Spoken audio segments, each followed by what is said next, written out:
So I will walk through a sort of very brief demo of the dashboard. What you see here is the landing page on the Chicago Community Trust dashboard. You will click Launch the Dashboard, which will then open up the dashboard in a new tab. You'll be greeted with some text that provides an overview of sort of the aims of the dashboard, what it includes and what it doesn't. Since Caroline and Amy have already walked through that, I won't dwell on this text too long. But the one thing I did want to flag is this last updated date that you see here. As Carolina mentioned, we're planning on making continual updates to the dashboard, both adding in new pieces of legislation and just updating as new information is available. So as you use the dashboard, I definitely recommend checking out this last updated date to see, when sort of the information you're looking at was most recently updated. So for the rest of this demo, we're going to walk through a few use cases that we imagine and heard from you all are potential ways that folks might come and use this dashboard. This is certainly not an exhaustive set of uses. And when we get to the Q&A section after this demo, we'd love to hear from you how you're envisioning using the dashboard, as well as if maybe there's something we didn't cover that you were hoping to see. We really appreciate that feedback as well. So the first use case we'll walk through is you are a representative of a workforce development organization, and you're interested in understanding sort of the picture of workforce development programs that are being funded by the federal recovery funds in the region. So when you scroll past the intro text, the first thing you're greeted by is just a high-level summary of the big picture of federal COVID-19 recovery funding for the region, which breaks down for the three jurisdictions included, the city of Chicago, Cook County, and the state of Illinois, the total appropriations included in the dashboard in this first column, and then the percent of those appropriations that are unexpired. As Amy mentioned, a few of the pieces of legislation that we track, those funds are currently expired, and so you can see sort of the proportion of total funds in the dashboard that those represent. And then finally, that last column provides the total appropriations from the pieces of legislation that we're tracking to Chicago, Cook County, and Illinois. So as Amy and Carolina mentioned, and as you can see here in this table, the dashboard does track a subset of the total federal recovery funding that's focused on those policy areas that Amy shared, just recognizing that that is not the universe of total funds, but we are capturing the universe within those policy areas. So we're interested in workforce development. So it's good to have this overall context. We really want to dive into workforce development funding specifically. So if you scroll down in the dashboard, you'll next see this first graph. And what this graph shows you is a breakdown of the total federal recovery funding by jurisdiction, legislation, and policy topic. And so what this enables is quick comparisons, both within a jurisdiction across policy areas, as well as across jurisdictions. So you can see for Chicago, and then Cook County and Illinois.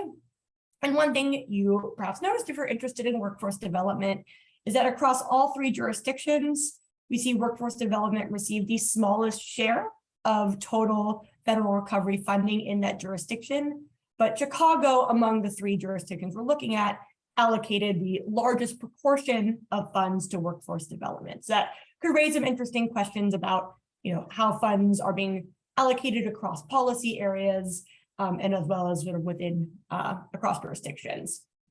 So next you might want to know, okay, we see the sort of total amount of funding for workforce development. What specifically is that funding going to?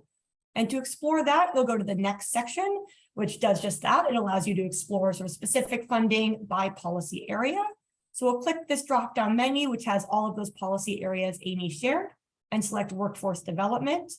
So first we see our funding summary, which provides a breakdown of funding both by funding source across our three jurisdictions, as well as by those subtopics that Amy shared earlier. So one immediate takeaway for me when I look at this chart is that the state of Illinois allocated all of their workforce development funding to workforce sustainability, whereas Chicago, by contrast, sort of provides funding across a larger set of subtopics: employment opportunities, workforce sustainability, job training, and workforce supportive services. So I might for Chicago want to dig in and understand what those specific programs are. So there I'll click Explore Specific Programs. And the first thing I'm greeted by is this chart, which sort of shows the distribution of that total pie of funds for workforce development in Chicago across, in this case, the 5 programs that are being funded. And so you can see some immediate takeaways. One is that this youth programs program is the largest allocation, representing about half of the total workforce development spending in Chicago. So I might want to find more information out about this youth programs sort of program. And so to do that, I might click on programs description. And you get this sortable chart, which gives sort of more detailed program level information about all of the programs you see. So for example, I might want to sort by allocation. So we see this youth programs line goes to the top as the largest program. And there I can see some details, including sort of the funding source, title, agency, a short description, the allocation, sort of the date of the information that we're having the dashboard, and then the source for that information. So here we're pulling this straight from Chicago's ARPA recovery plan. And I won't click on this link, but you can see there's a hyperlink that would take you to that source if you wanted to read and learn more about that specific program. So this sort of gives a very quick snapshot of how, if you're interested in a given policy area, you might understand sort of the big picture of how that policy area is being funded relative to others, as well as drill in on specific programs of interest. For our next use case, though, let's say you come to the dashboard with a specific program in mind. So you're a resident of Chicago, you've heard a lot about the emergency rental assistance program, but you want to learn more about that program. So to get more information about that specific program, we'll first start off by going to the policy area where that program sits. In this case, since we're talking about emergency rental assistance, that would be in the housing policy area. And then we'll click on explore specific programs. So, we see again the same sort of funding summary chart. And here we do see emergency rental assistance, both ERA1, which is funded by the Consolidated Appropriations Act, and then ERA2, which is funded by ARPA. And so we can see here sort of how ERA sits within the larger sort of set of housing programs that are being funded by federal recovery funds in Chicago. And so we see here that taken together, ERA 1 and 2 represent over half of the total sort of federally funded housing programs in Chicago. We can also see the other housing programs that are being funded alongside those in Chicago. Once again, you could click on the program's description table to get more information. One thing I want to flag, I know we have a number of housing folks on the call. And so you might be saying, wait a second, I know there's a specific program that's, part of the Chicago Recovery Plan, but I don't see it in this table. And so one thing we want to flag is that all of the charts and tables we've shown so far specifically are focused on federal dollars, federal recovery dollars that are flowing to our different jurisdictions. Chicago was unique among the jurisdictions we tracked in that in their recovery plan, they blend both federal ARPA dollars and a Chicago general obligation bond that the city issued to fund some of the initiatives in that plan. And so I want to flag that this button here lets you see the Chicago Recovery Plan.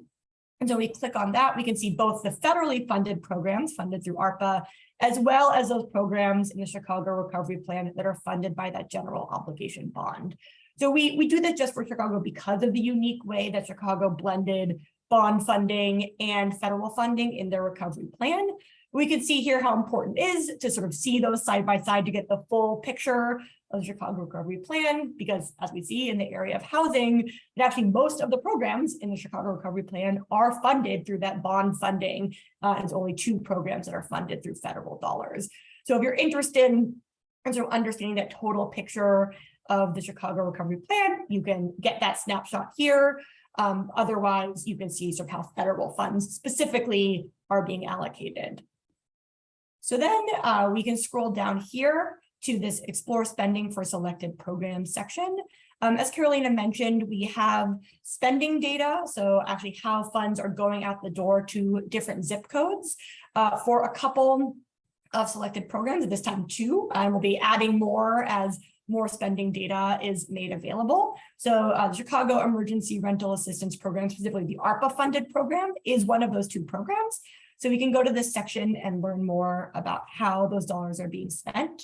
So we can see here at first a summary table that sort of gives the breakdown of the total allocation, so 102 million. versus how much has been spent. And so we can see here that not all of those dollars have been spent as of our most recent update, which was December 2021. So we'll look again to be updating this as more recent information is made available on how those ERA dollars are being spent. You can scroll down to the map, and the map shows total funding by zip code across the city of Chicago. And so just at a high level, the map gives you a sense of this spatial patterns of how funding is allocated across the city. If I'm interested in a specific zip code, I can hover my cursor over that zip code and I get this pop-up that provides both demographic information for that zip code, as well as the total emergency rental assistance funding to that zip code and the total funding per capita. And then I could compare what I see in this pop-up for this specific zip code to the sort of citywide characteristics for Chicago in that table to the right. And so I can see for the zip code here that it received both more total funding than the average zip code in Chicago, as well as more funding per capita. So this lets users zoom in, and you can literally zoom in the map on areas of interest and understand how funding is flowing to those areas for selected programs where we have that information available. So the next scenario I'll want to go through is, we said, what if you come in and you don't necessarily have a specific program in mind, you don't know the name of a program you're interested in, but want to know if a certain type of program exists. So for example, if you're a journalist and you're writing about guaranteed income programs across the US that were funded by federal recovery programs, and you want to know if Cook County has done anything similar. So to find that information out, we'll go to our Funding Explorer. And here we'll navigate to household investment, since guaranteed income pilots would fall under that policy area. We can jump just right to specific programs and the program description table. And then the feature I want to highlight here is the search bar. So again, if you're not quite sure of the name of the program you're interested in, you can start typing keywords of interest. So here I'll start typing, spell it correctly, Garrett, oh, sorry, I need to be in Cook County.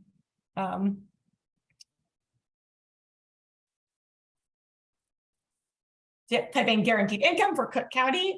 And you can see here there is a guaranteed income program for Cook County that comes up. And so I can again see some of that detailed information about the program. I could click to the Cook County Recovery Plan to learn more. And then if I'm interested in contextualizing sort of how that funding for guaranteed income relates to other household investment funding in Cook County, I can go to the programs chart or funding summary tabs as well. One thing I do want to highlight here is we can see that this allocation amount is italicized, and our help text at the bottom of the table shows that sort of the italicizing of the allocation indicates that the amount is approximate. There are a few cases specifically in the Cook County ARPA Recovery Plan where the plan lists a dollar amount for sort of an envelope of funding that funds a few programs within that envelope, but doesn't have program level allocation data. So in those cases, we approximate the sort of program level allocation by dividing that total by the number of programs. That's of course imperfect, and we're very clear about the few cases where that happens in Cook County, show both here and in the chart as well. And as we can get more information, sort of those exact allocation dollars, we'll be updating the sort of table and chart with that information. So the very last use case I want to go through is hopefully, this has gotten you excited about the dashboard and sort of the data that we pulled together.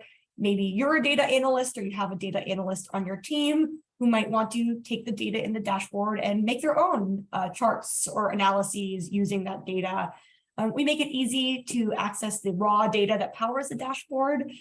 So here you can see this download link. So this would download the data specifically for the subset of programs that you're looking at. So in this case, household investment programs for Cook County. Perhaps you want to just download all of the data for the whole dashboard. You can scroll to the bottom in the About the Dashboard section, and you click on this download link, which just gives you a zip file. And that includes a CSV spreadsheet with all of the program level data that powers the dashboard, as well as a data dictionary that explains sort of what is in the data and some guidance on how to use it. The last thing I'll highlight here before we open to Q&A is Carolina flagged our glossary and our frequently asked questions. Those are in that same About the Dashboard section. So both, great resources if you want to define a term or sort of understand more information about what exactly is and isn't in the dashboard.